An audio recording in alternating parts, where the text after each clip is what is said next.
Las voces de los verdaderos protagonistas. En Voces RCN. Verdaderos protagonistas son los invitados a Voces RCN en la noche de hoy.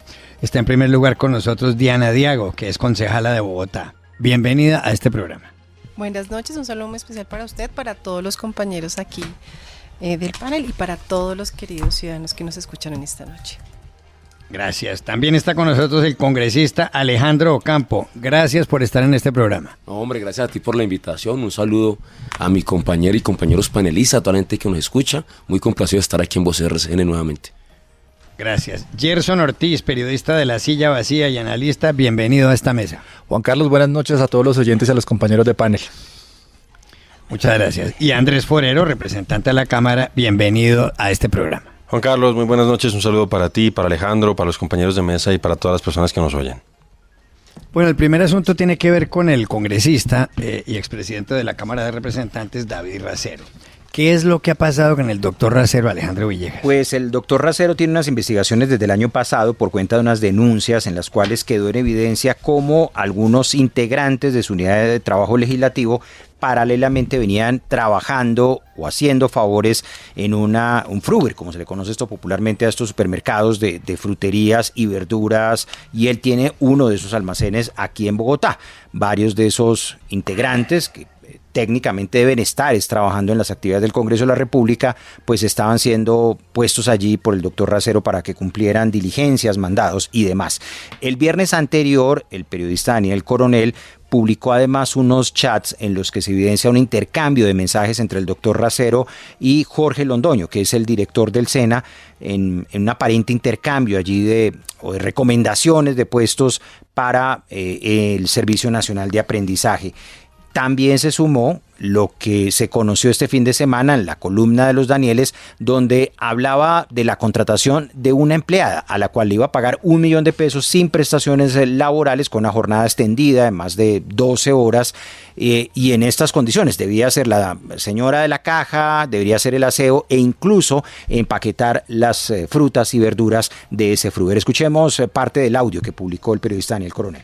Están las hojas de vida. Hay una que tiene manipulación de alimentos, podríamos llamarla a ella. Si Viviana dice que no, podríamos llamarla a la otra. El pago es de 1 millón mensual. No tiene prestaciones, no tiene nada. 1 millón, y si toca decirle que es tiempo completo. 7 de la mañana, 8 de la noche. Ellos saben, sí, pero toca decirle un día de descanso a la semana. Ellos sí tienen un día de descanso. Todo, ellos son toderos, no solo caja, ¿no? Sino que también arreglan, hacen pulpa, hacen aseo, lavan baños, lavan los pisos, arreglan obviamente. Bueno, ese fue el que se conoció en las últimas horas, y hoy también el periodista Daniel Coronel amplió la denuncia y presentó unos audios en los cuales se ve conversando con el que era director de la Oficina de Colombia Compra Eficiente, Stalin Ballesteros. Habla también de otras entidades del Estado, como la aseguradora estatal Positiva, y allí la idea de este hombre era ubicar personas claves dentro de su proyecto político para que ocuparan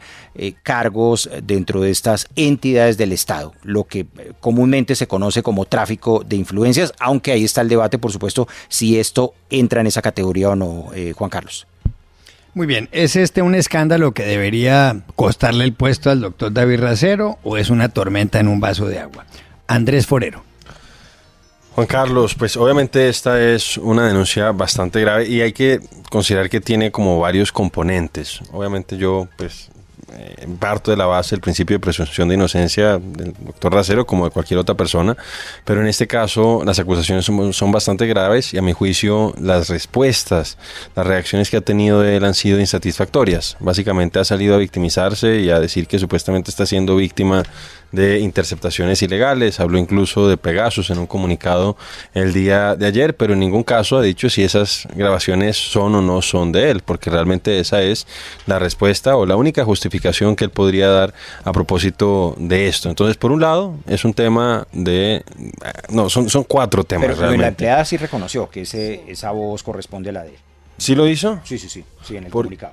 En el comunicado yo no vi, pues básicamente él ha dicho que hay mentiras, de que están alterando cosas, de que no han podido verificarse la autenticidad de los documentos. Pues si le parece, mire, justamente él se grabó un video tratando de dar explicaciones y dijo lo siguiente, para que Pongamos en contexto, doctor Forero, si le parece. Sí, claro. Como fue de conocimiento público y lo he venido reiterando en todos los espacios, en el año 2020, durante aproximadamente 6 meses, tuvimos con mi familia un pequeño emprendimiento que por circunstancias relacionadas con la pandemia se tuvo que liquidar. Ese es el Fruver que hoy quieren mostrar como si aún existiera. Han dicho que es una de mis tantas y grandes empresas, que tengo una cadena de Fruver, que hasta se lo vendí a mi tía, que el Fruver existe y que en mi camioneta blindada se distribuyen los pedidos. Por Dios, si yo ni tengo camioneta blindada, yo ando en mi carro, en mi patineta o en transporte público. Todo es falso.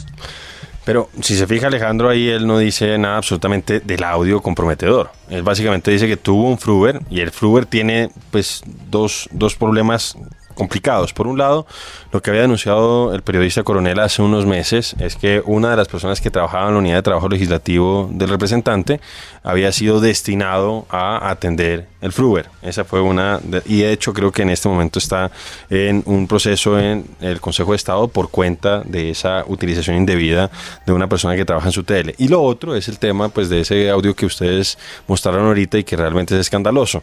Entonces, pues obviamente uno no puede hablar de todas las personas que hacen parte del pacto histórico, pero en el caso del señor Racero, pues uno sí cuestiona que haga populismo con la reforma laboral, pero al mismo tiempo haya incumplido la legislación que estaba vigente en ese momento y que esté pretendiendo imponerle nuevas cargas al empleador formal cuando pues él básicamente estaba contratando informalmente en condiciones bastante precarias. Ahí, por ejemplo, sí, el presidente que le gusta hablar de explotación y de esclavismo, pues básicamente esas son condiciones bastante complejas y pues el presidente mismo ha salido a tomar cierta distancia, líderes del partido Pacto Histórico han salido a tomar cierta distancia, entonces yo creo que él queda bastante golpeado y con unos procesos en este momento a cuestas. Lo que vuelvo a insistir es las respuestas, las reacciones de él hasta el momento han sido insatisfactorias y él, yo creo que no le queda bien salir a decir que pues fue interceptado, que esto es obra de Pegasus y que hay supuestamente una campaña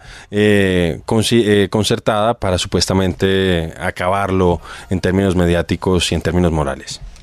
Alejandro Ocampo, ¿tiene razón Andrés Forero? Nunca tenés razón Andrés Forero. Habla desde el odio.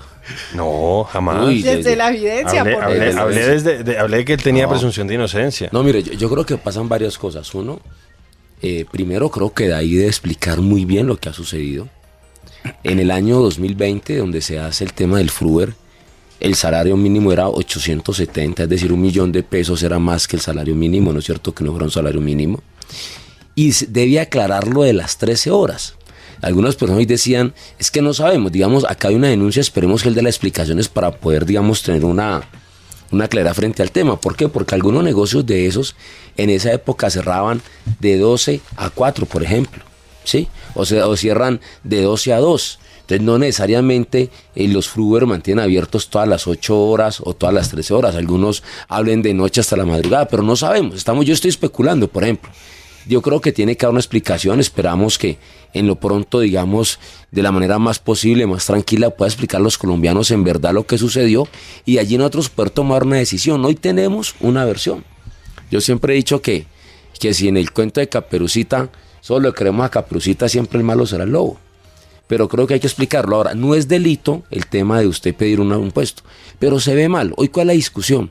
Que en medio de aprobar la reforma laboral, y lo que estamos combatiendo es precisamente eso, que a la gente no le paguen prestaciones sociales, que a la gente no le paguen, digamos, lo justo y que no le paguen los recargos por las horas extras, pues digamos, entra en un sinsabor y uno diría, ¿cómo? Pero creo que debe explicarlo y digamos el momento pertinente, Colombia tiene que conocer la verdad, no porque el caso sea de cárcel o no. Yo creo que había hecho una carrera política muy bonita, muy interesante, ha sido un hombre independiente, capaz, y creo que los colombianos seguramente querrán escuchar ambas versiones de esto y después de esto lo hacemos. ¿Por qué no pasa? Porque creo que David hoy está en investigación de la Corte Suprema y cualquier persona que esté en un tema de eso, lo más sabio es callar. O sea, callar, primero sale de su problema en la corte, primero ahí enfrenta lo que va a enfrentar y luego se pronuncia frente a otras cosas. Creo que es lo pertinente, pero yo estoy seguro que él lo va a hacer y que nos va a aclarar todo esto de lo sucedido. Pero esa tesis suya sí es como la de la fiscal, que ahí no hay delitos si uno recomienda. No, esa no es la nueva tesis. Venga, esa tesis esa tesis no es de la fiscal, es un radicado de la Corte Suprema. Se lo voy a dar, de hecho, se lo voy a leer, no es un tema de chiste. Y la fiscal además salió y dijo que recomendar a alguien no es un delito. ¿En qué consiste el delito, de hecho? El delito se da cuando una persona ofrece algo, en ese caso ofrece el voto, que es lo que tiene un parlamentario, un concejal, un diputado. A cambio de. A cambio de. Mientras tanto no. Y si no pueden proponer los congresistas del gobierno una persona, pues ¿en qué estamos? Imagínese usted que cogieran y sancionaran a todos los del gobierno pasado de Duque porque tuvieron cuotas políticas o recomendaron a alguien. No, por el contrario, de hecho creo que nos ha faltado decir recomendar mucha gente del pacto y sacar mucha gente del gobierno pasado que aún está allí. Pero mira, Alejandro, una cosa a propósito de lo que dice el representante. Dos temas. Uno, a propósito del tema de la reforma laboral. Por ejemplo, el tema... No, ya va a hablar la concejal, mi compañera y amiga. Fuimos amigos. No, pero mire, sí, usted decía que yo hablaba desde el odio y no lo hago. La verdad, espero pues que el representante pueda dar explicaciones, pero digo que las que ha dado hasta el momento a mi juicio son insatisfactorias. Segundo lugar, es cierto lo que usted dice, que en principio pues le tienen que probar que hubo un intercambio criminal de puestos, etcétera, etcétera, pero lo que pasa con él es que él fue implacable con sus contradictores políticos en el pasado. Me permite haber radicado la cosa. Claro que sí, el radicado es 46.484/2017. Tranquilo, pero entonces él fue implacable con sus contradictores políticos y hoy en cierta manera se le está devolviendo. Desquitando. No, se le está devolviendo. Esto es un tema de roncha, de odio político. Era odio político, roncha, de rabonada lo que les dijo. O sea, ellos están rabones con David y empiezan a desquitar. No, calma, Alejandro, fíjese en mis trinos si usted no me hables más, está rabón con David. No hay ningún ataque personal. Yo creo que sí. No hay ningún ataque personal contra el representante Racero y yo no suelo atacar congresistas, no suelo hacerlo. Yo solamente estoy planteando a propósito de esto que nos están preguntando lo que está sucediendo. Entonces, le están cobrando muchas personas eso es verdad. Ese doble rasero que él tiene, que fue implacable con sus contradictores. ¿Por qué no esperamos que él explique? Ahora, es que no, él tiene que explicar. Ha dado unas explicaciones que han sido insatisfactorias. Pero es que está en la corte. Usted en el caso de la reforma.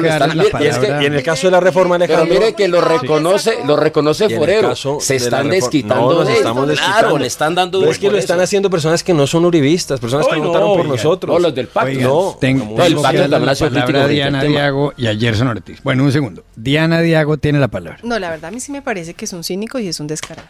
Y yo le voy a decir por qué. Diana, no esperaba eso de ti. No, yo creo que sí. Y yo le voy a decir por qué.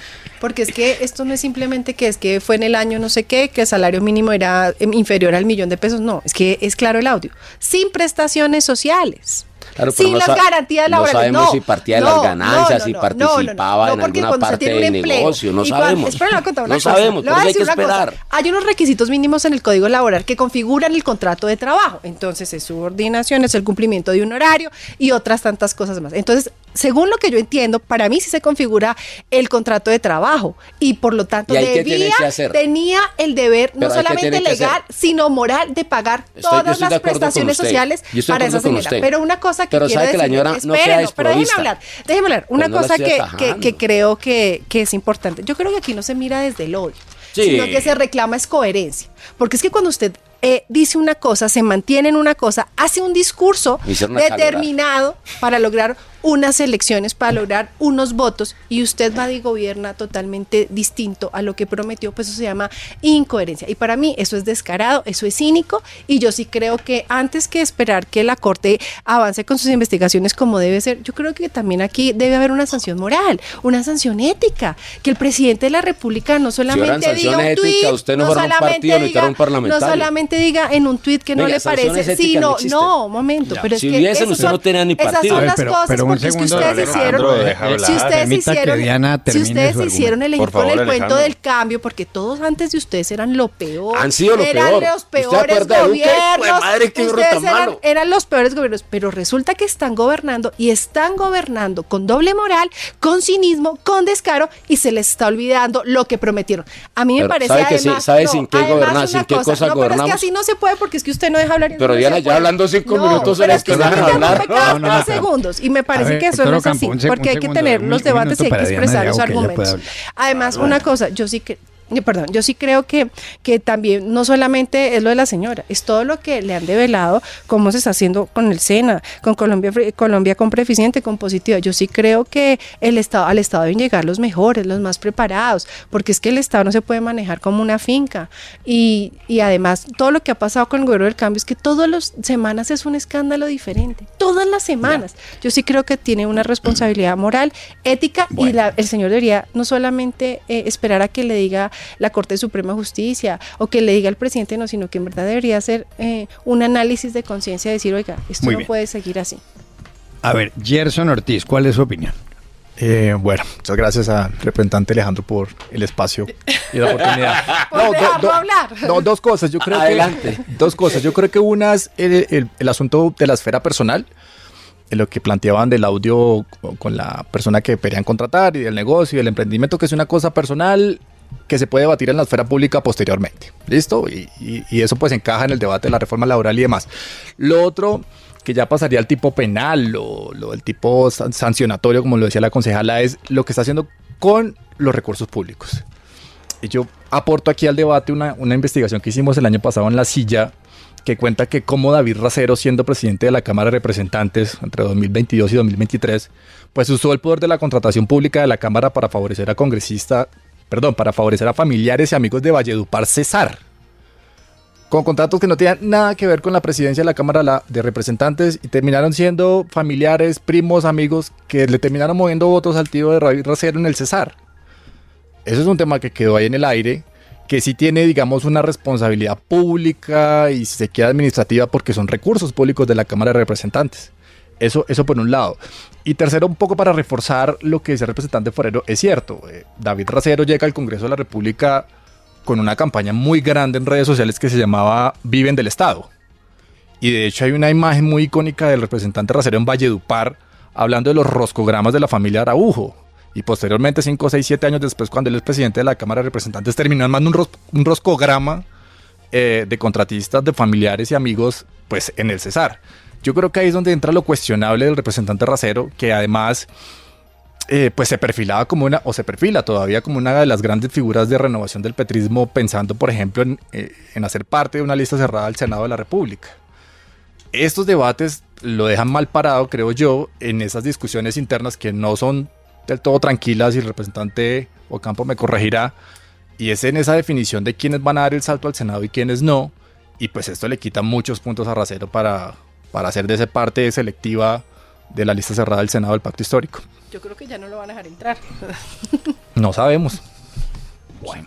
Alejandro Villegas tiene preguntas. No, pues justamente quería, y ya lo anotaba la doctora Diana Diago, porque ahora el debate se ha centrado en torno a la señora del Fruber, y evidentemente pues es un caso que causa indignación en medio del debate que se está adelantando de la reforma laboral.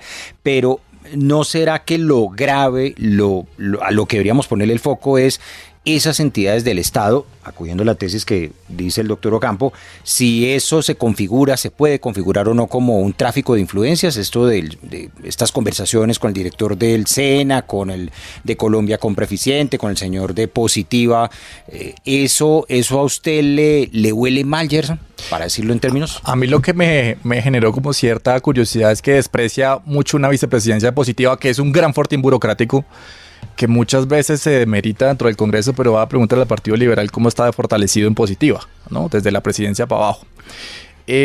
Aquí lo hablamos extra micrófono y es, bueno, hasta qué punto, al ser parte del gobierno, de la coalición de gobierno y del partido del gobierno, está mal ir a pedir puestos. El representante Ocampo decía que no.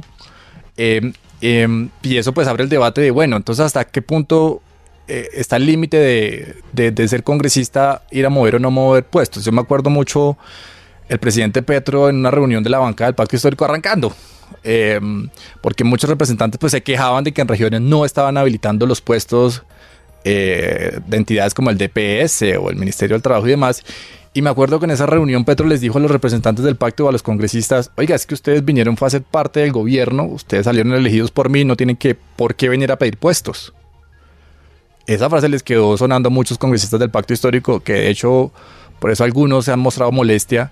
Pero es que en síntesis ese fue el mensaje que les mandó el presidente desde el inicio: ustedes vienen a gobernar, a ser parte de una agenda y no a pedir puestos, porque para pedir puestos pues están los demás partidos políticos o los políticos de carrera como suelen habitar. Les entró por uno y les salió por el Pero otro. usted, doctora, Pero esa fue la Adrián, instrucción. Está mal que alguien del pacto tenga un puesto en el gobierno. No está mal. No, pero yo No, la una traigo. cosa, no, yo Porque digo- yo no, yo porque una yo no. cosa, vea, Sí, pero- está mal. pero es que mire, no, pero qué estuvo- pena, pero no, pero qué estamos, pena, o sea, la pero- gente del pacto pero- no puede tener un puesto en el gobierno. Pero es que esto ya es se los damos a grotesco. ustedes. Mire cómo Sí, se rifan no, las cosas, no mire se los ríe. chats. Venga, no, Diana. Acá hay dos cosas que uno, digamos, tiene que hacerse en una política. ¿A quién le dio los puestos Uribe y Duque cuando gobernaron? ¿A quién se los dio? ¿Al pacto, al polo? No, Hombre, a los partidos de la coalición. No, lo que uno tiene que hacer en la política en dos casos, primero es serio, es decir, no primero hay que a desmentir y hacerse digamos, lo que no existe en la verdad. Los partidos políticos hacen parte de los gobiernos y los partidos de las bancadas van y tratan de acomodar personas y pelean para que hayan personas de su gobierno. Yo tengo una molestia que algunos hablaron en los medios. En este gobierno hay gente del gobierno de ustedes. Nosotros tuvimos 2 años, por ejemplo, de director de carreteras en el Valle del Cauca al primo hermano Alier y Zabaleta, que condenado por Odebrecht. ¿Sí? Y usted se lo olvidó también este hombre. Yo decía hablar de que lo ético es otra cosa. Pero entonces, y era de ustedes. Pero es que ustedes... Pero venga, y era el primo de Arizabaleta. Pero Mire, si ustedes prometieron que iban a hacer las cosas distintas, sí, que iban pero a gobernar diferente. Es que venga, eso es. No, eso no es. Sí, claro que eso es. No, eso que no el es. cambio. No, venga, mire, todo lo que criticaron los gobiernos pero pasados. permítame, déjeme hablar. Entonces, Que no yo, entiendo por qué. permítame, yo le digo Esas que... incoherencias. No incoherencia. Usted llega con su gobierno y gobierna con su gobierno. Lo que pasa es que ustedes ahora quieren echarle cuentos al país cuando han sido los partidos más corruptos, más criminales de la historia de Colombia. Me parece que Venga, así Tienen no son las cosas. 6.400 Pero, falsos positivos. Pero mire tenían lo que un le pasó. embajador con laboratorio de cocaína Pero- en la que finca. fue No, gerente- que fue gerente de y cuando Transmilenio eso, de Petro. y cuando eso no traqueteaba, oiga, y cuando eso no traqueteaba, pero y se calma, fue para Alejandro. allá y se volvió a Pero traer, Alejandro, y mire, se pusieron a Su traquetear en la única finca. forma de defensa es atacar a los demás. No, Mire, es que llevo pero escuchando tranquilo, dos ataques. la propia Pero si ministra la del concejal Interior. Diana, Déjenos bueno, ya lo hablar. atiendo de a uno. Es mejor uno por uno. La Pero atiendo mire, de a uno. bueno, La verdad, sí, primero de a las uno. damas, Pues, dicen ahí. sin montonera, por favor. Primero las damas, dicen por ahí. Pero le voy a decir una cosa. Mire lo que pasó incluso con su ministra del Interior. La propia ministra renuncia. Porque No hemos dice- tenido ministra del porque Interior, solo hemos tenido ministro del Interior. Mire, Ray. perdón, la ministra de Justicia. Le voy a decir bueno. una cosa. Mire lo que dice ella. Que ella renuncia porque no iba a permitir intromisiones en su cartera por el propio gobierno.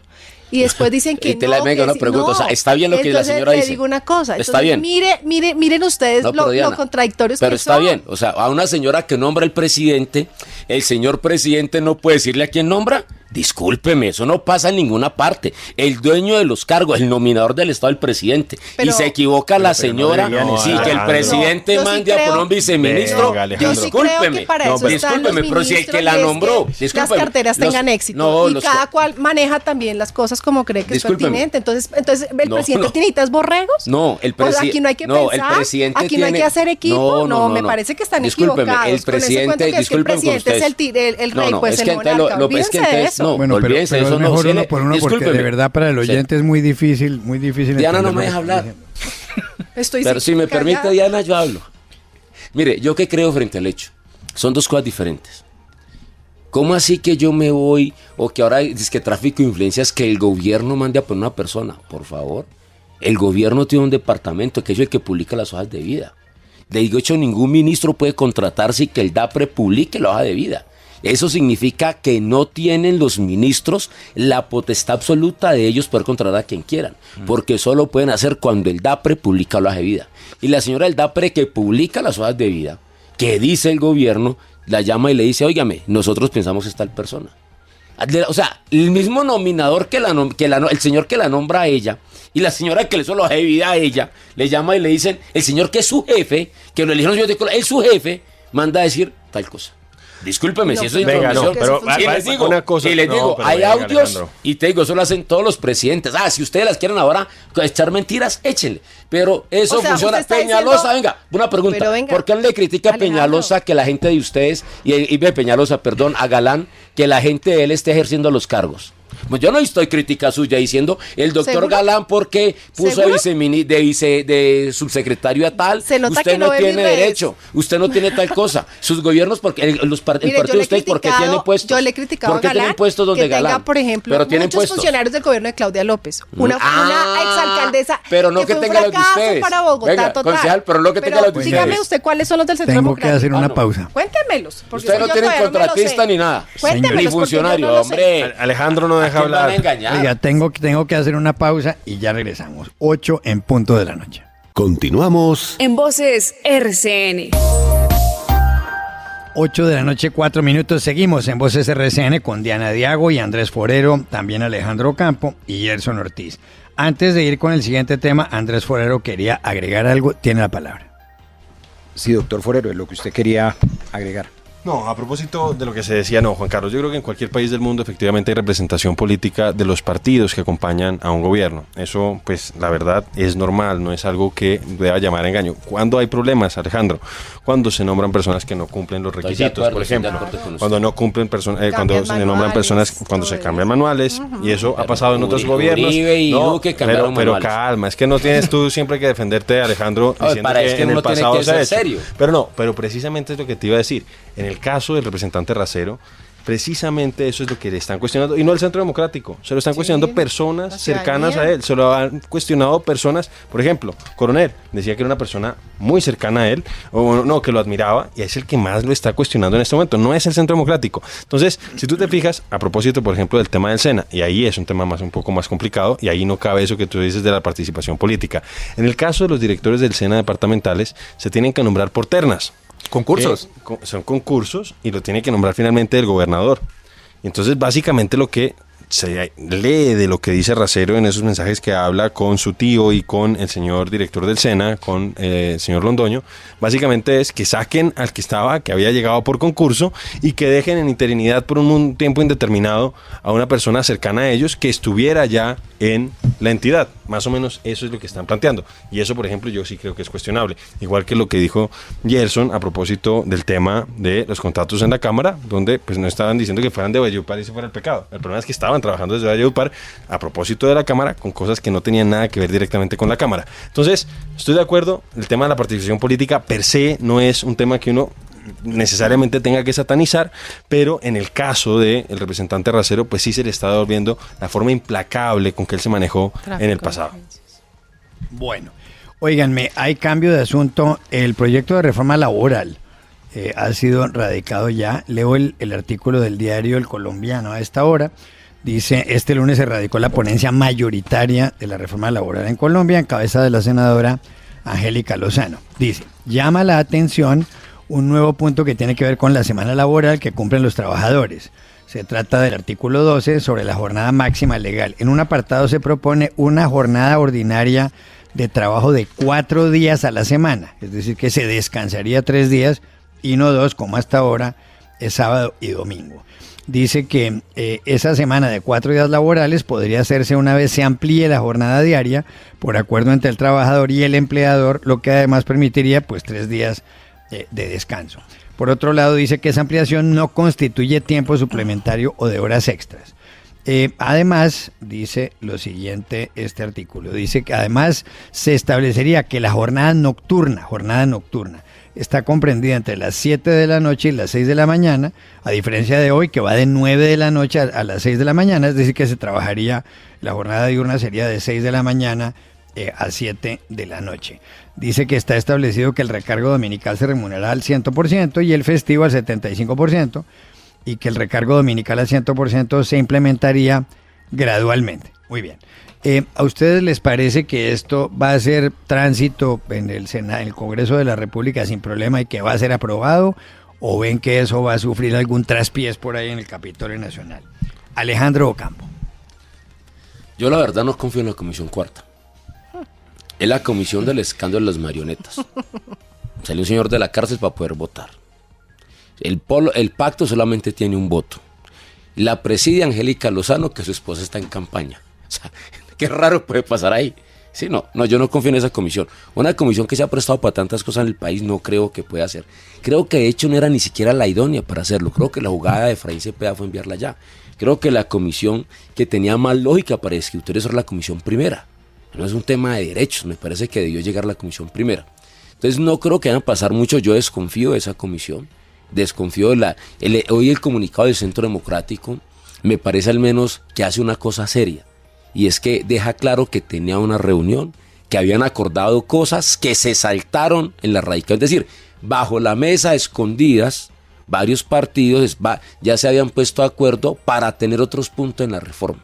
Entonces yo no confío en esa comisión, me parece bien que hoy, digamos, algunos se hayan apartado la ponencia, esperemos que salga lo mejor posible, pero no tengo confianza en las personas de la Comisión Cuarta del Senado. Juan Carlos.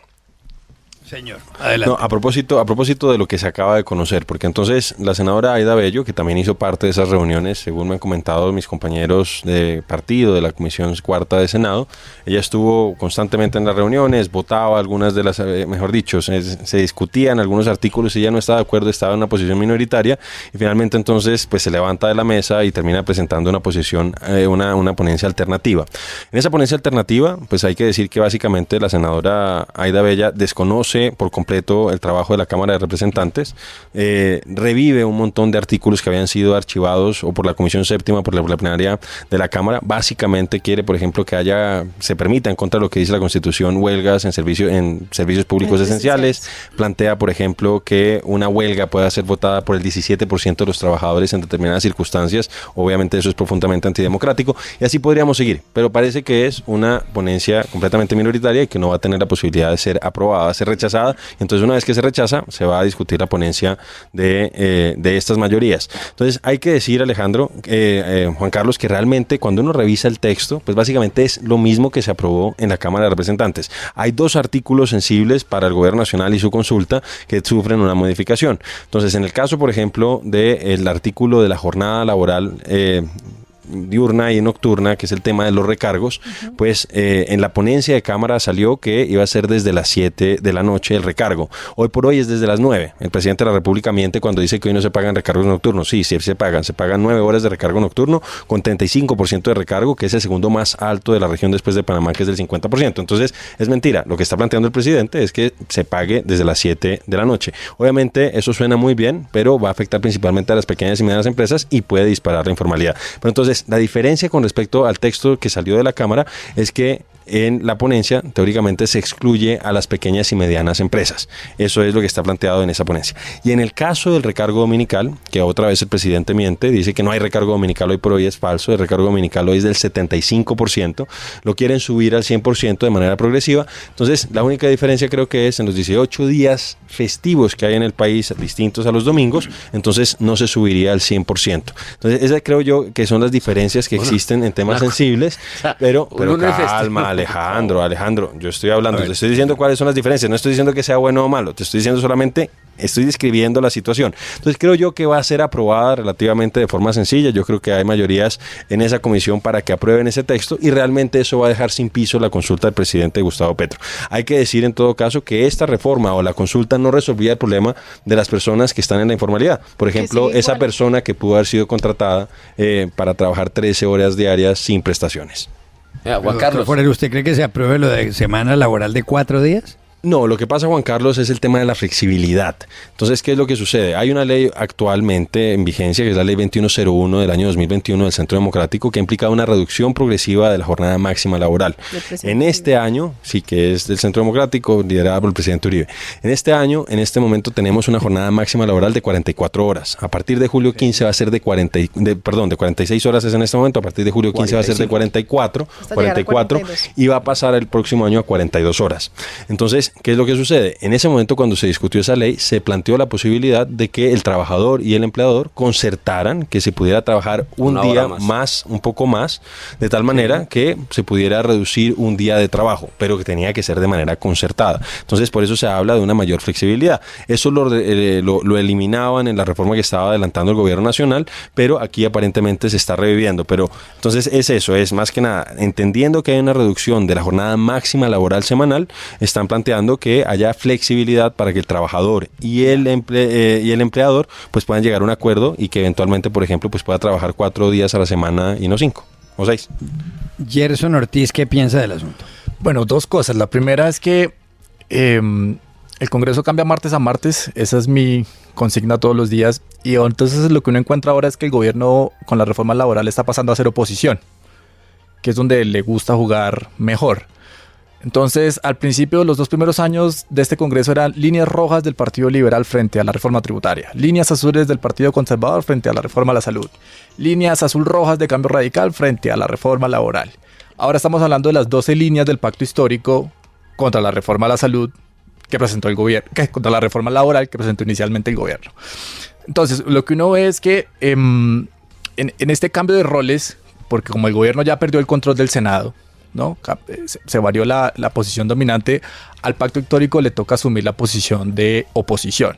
Entonces son las 12 líneas, pero también dicen que si no se aprueba la reforma tal como la quieren, pues van a insistir en la consulta. De hecho, el comunicado de prensa de la bancada del pacto apunta a eso, que todo va a terminar de cara a una consulta popular. Eso por un lado, ese cambio de roles de siendo gobierno pasar a la oposición. Y lo segundo que uno encuentra, Juan Carlos, es que al final el Senado va a terminar dándole la razón al presidente Petro de que sí había necesidad de hacer una reforma laboral. Entonces es el Senado que archiva en la Comisión Séptima la reforma laboral porque le parece dañina, pero es el mismo Senado que la revive en una plenaria para evitar la consulta popular, pero es al tiempo el mismo Senado que ahora presenta una ponencia mayoritaria que recoge en un 60-70% de los artículos que quería el gobierno, que se aprobaron en la Cámara de Representantes. Entonces es el festival de la contradicción de todos los sectores políticos en Colombia, ¿no? Entonces del gobierno pasando a ser oposición, del Senado de ser un contradictor a ser el comité que ahorita va a sacar adelante una reforma laboral. Eso por dos lados. Y lo último, de todas maneras, hay que plantear, y es que al gobierno siempre le queda un plan B, un plan C, un plan D para sacar adelante o la reforma o la consulta. Entonces, se la juegan con mecánica legislativa, que es presentar esta ponencia alternativa de la senadora Ida Bella, que entiendo por ley quinta se tiene que debatir primero. Entonces el gobierno va a saber qué votos tiene y qué votos no tiene en la comisión cuarta, ¿ya? Y eso es en la comisión cuarta, que es una comisión ambigua, ¿no? 15 senadores, 6 votaron sí a la consulta, 6 votaron no a la consulta, 3 no se mojaron. Eso por un lado para medirlo. Y segundo, que no hay que perderlo de la vista, es que claramente el texto que va a salir del Senado va a ser muy diferente al de la Cámara y se va a necesitar conciliación. Y aquí va a ser estratégico a quién manda Cepeda a conciliar en el Senado y a quién manda Jaime Raúl Salamanca a conciliar en Cámara. Porque también el gobierno se la puede jugar al final por aprobar que el texto que quede sea el de la Cámara, que es el que más les gusta porque mantiene todo lo viva como el origen de la reforma laboral aprobada por Gloria Ramírez, y si no les queda ese camino, pues les queda el último camino, que es el de insistir con la consulta popular, que por tiempos más o menos debe votarse o debe estar por votarse, esta consulta 2.0, en los tiempos en los que la plenaria del Senado también deba debatir esta reforma laboral revivida. Bien, Diana Diago, ¿con qué ojos ve este asunto? Mire, la verdad yo siento que al gobierno no le sirve que esta reforma laboral pase. Pues por dos sencillas razones. Uno, porque va en contra de sus intereses, y dos, porque yo creo que a Gustavo Petro le interesa más la consulta popular, le interesa más tener 700 mil millones de pesos en el bolsillo para poder hacer campaña política, para poder ir a los territorios, para poder hacer todo eso, su tema de los cabildos abiertos y pues para generar caos como le gusta. Yo siento que cuando los congresistas están buscando pues un consenso, están buscando sacar algo relativamente bueno, pues eso al gobierno obviamente van a decir que va en contra de todos sus principios, y yo sí creo que va a ser el escenario perfecto para seguir haciendo campaña política, va a ser el escenario perfecto para seguir polarizando como le gusta al pacto histórico, como le gusta al presidente Petro, pero yo creo que es ahí donde el Congreso de la República tiene que salir a defender pues su poder legislativo, su autonomía legislativa, que es fundamental, porque las reformas nunca van a ser como el gobierno las presenta, porque entonces ¿para qué partidos políticos? ¿Para qué discusión? ¿Para qué escuchar a la ciudadanía? ¿Para qué escuchar a los gremios? Entonces sería, si eso no es así, entonces cierra el Congreso y vámonos. No, yo creo que el Congreso pues obviamente va a mostrar también, ahí va a sacar, como dicen popularmente, las uñas, y le van a decir a Gustavo Petro, no, qué pena, esto no va a ser como usted quiera, y yo creo que donde pase esa reforma laboral, va a dejar al gobierno nacional, a Gustavo Petro y su consulta como, bueno, ¿y ahora qué? ¿Qué hago? ¿Ahora qué me invento? ¿Ahora cómo busco hacer campaña política? Porque es que ya no le queda nada, le queda un año, y pues yo no creo que los resultados sean los mejores. Oiga, Juan Carlos, yo sí quisiera, digamos, Adelante, por supuesto. Acotar algo allí, digamos. Primero, la reforma que se va a aprobar es la reforma del gobierno, es decir, lo que el gobierno gana con cara y gana con sello. Te pegan dándole la razón. Sí, es decir, el que va a ganar es el gobierno. O sea, la reforma que están discutiendo aprobar y que ellos por susto una reforma, ¿sí? Porque es que esta reforma sale porque ayer de la Comisión Séptima, donde están los mismos partidos de la Comisión Cuarta, la hundieron sin discutirla. A partir de eso el gobierno dijo, entonces vamos a una consulta popular. Cuando vieron que en las encuestas la mayoría de los colombianos va a votar la consulta popular, entonces revivieron la apelación para discutir la reforma. Eso es lo primero. ¿Y qué pasó con la apelación? No, se la tuvieron que pasar porque se jugaron políticamente, no el tema del... Y ellos siempre han sacado las uñas, el Senado está lleno de uñilargos, digamos, y más en esa comisión. ¿No se cortan las uñas? No, y más en esa comisión. Pero acá un oyente me dice, oiga, ¿será que el doctor Ocampo también desconfía de los créditos internacionales aprobados por la comisión cuarta del Senado por orden del ministro Bonilla? Siguiente pregunta. Pero no se aprueba solamente la cuarta, es interparlamentaria y ahí solo un par de votos nomás ahí. Sí, entonces... Bueno, sí, pero decía el doctor Ocampo, adelante. Entonces no, yo creo que el gobierno sale ganando, es decir, el Congreso le está dando la razón al gobierno Petro. O sea, quien tiene la razón entonces es el gobierno Petro. Y lo que está demostrando la misma Comisión Cuarta es que los mismos partidos que la hundieron se equivocaron, la embarraron y ahora le están dando la razón a Petro. Ahora, ¿yo qué creo? Yo sí creo que es mejor la consulta. Permitamos que el pueblo que nos paga, que el pueblo que nos elige decida. Yo no entiendo cuando gente elegida por voto popular dice, no consultemos el pueblo. 700 mil millones después nunca tiene el presidente en la NAR por una consulta, es totalmente falso. Pero que el pueblo decida, no les dé miedo, que hable la democracia. Es hora de que el pueblo hable, de que el pueblo decida su futuro. Ese pueblo que les paga los salarios. Lo que pasa es que en esas comisiones en el Senado hay gente que en campaña abraza negritos, carga pobrecito y toma fotos con los pobres, pero cuando están en el Congreso votan por los que ponen la plata para las campañas. Juan Carlos.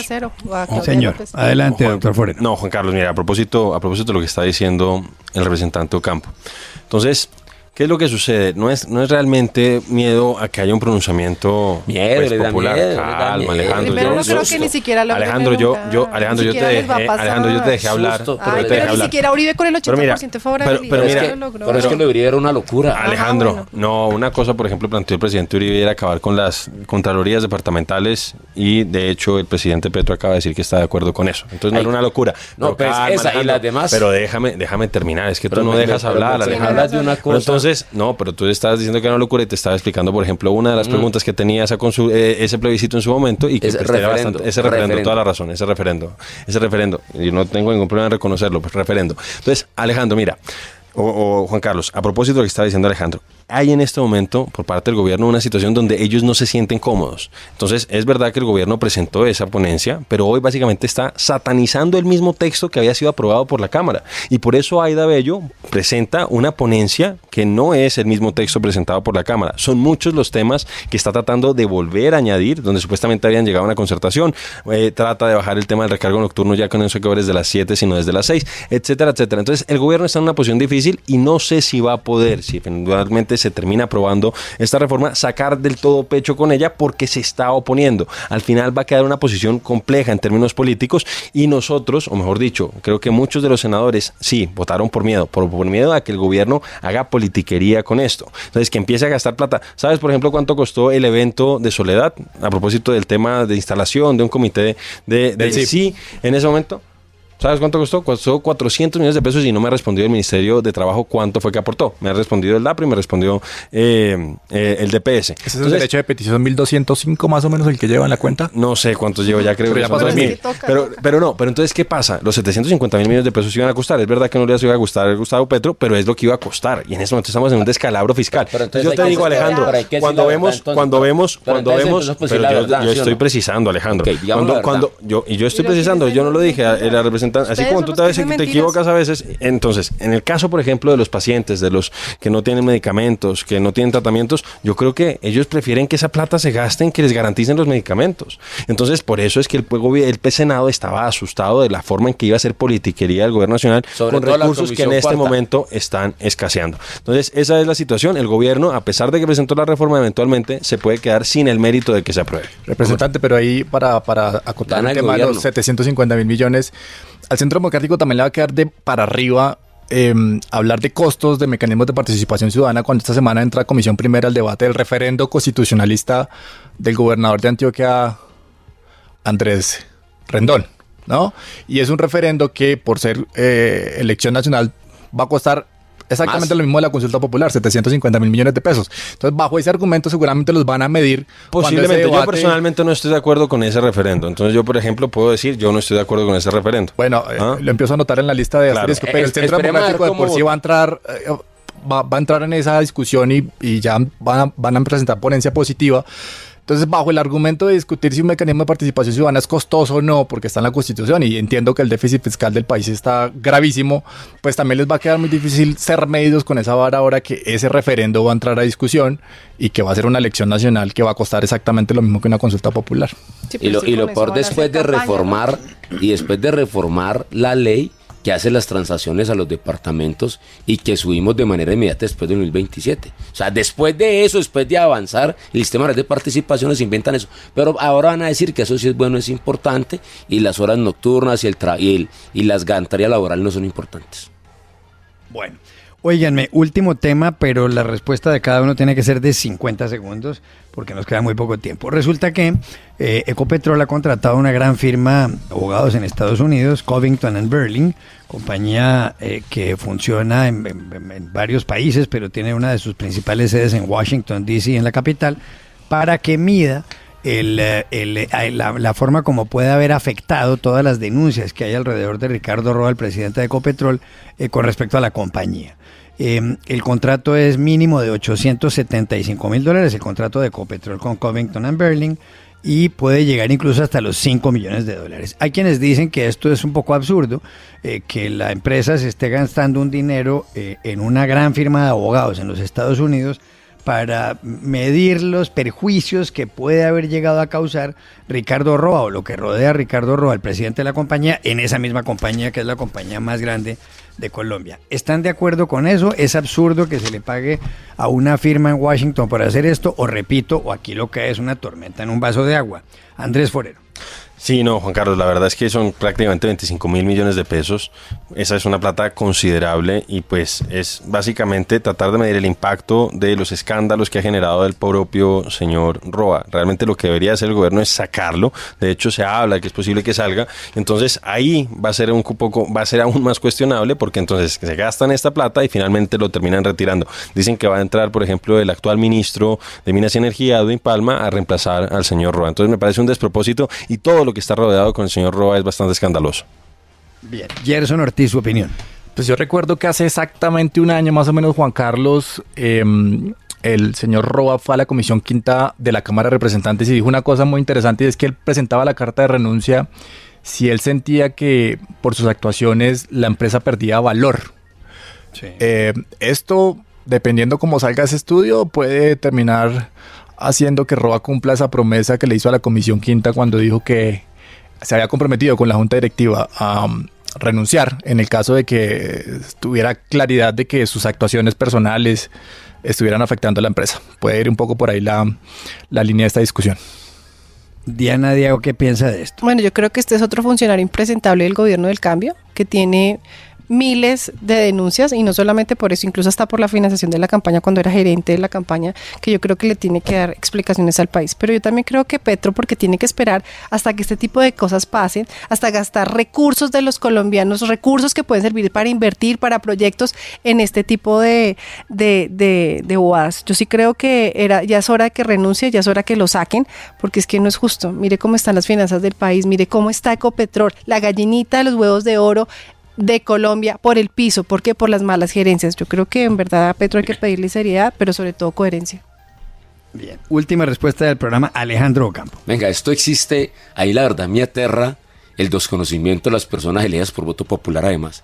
Esto existe desde el 2008 cuando Ecopetrol se listó en la bolsa. Desde ese momento hice este tipo de contratos. De hecho, en el 2013, Miller y Chevalier, creo que llama esa firma, ha ejecutado $16 millones en contratos de este mismo tipo para los gerentes que han pasado por allí. Es decir, no es Roa ni es el gobierno de Petro, esto es una obligación para esas empresas que hacen. Desde el 2008, desde cuando estaba Uribe, se practica esto, ¿sí? Pero lo segundo, lo que ha hecho Roa es impresentable, permítame, lo segundo, el presidente de Ecopetrol no tiene nada que ver en esto. El área que lo hace le reporta a la junta directiva, de la cual hace parte Luis Felipe Henao, no pasa por la presidencia. Entonces, eso es una práctica del gobierno corporativo de la empresa desde que estaba el expresidente Uribe y ponía él el director de Ecopetrol. Entonces, esto no es un resabio, y segundo, es un contrato marco, es decir, el contrato puede llegar a costar hasta eso. Hoy ni siquiera se ha desembolsado un solo peso del contrato, pero es el contrato para que defienda, analice, haga varias cosas de Ecopetrol, no solo lo de ROA. Pero aquí en el país pues tenemos personas que se eligen a hacer parte de instancias importantes y no saben cómo funciona el país. Muy bien, se nos acabó el tiempo, señores. Gracias, Diana Diago, por haber estado aquí, Andrés Forero, Alejandro Ocampo y Gerson Ortiz, y a ustedes los espero mañana en Voces RCN, 8 de la noche, 29 minutos.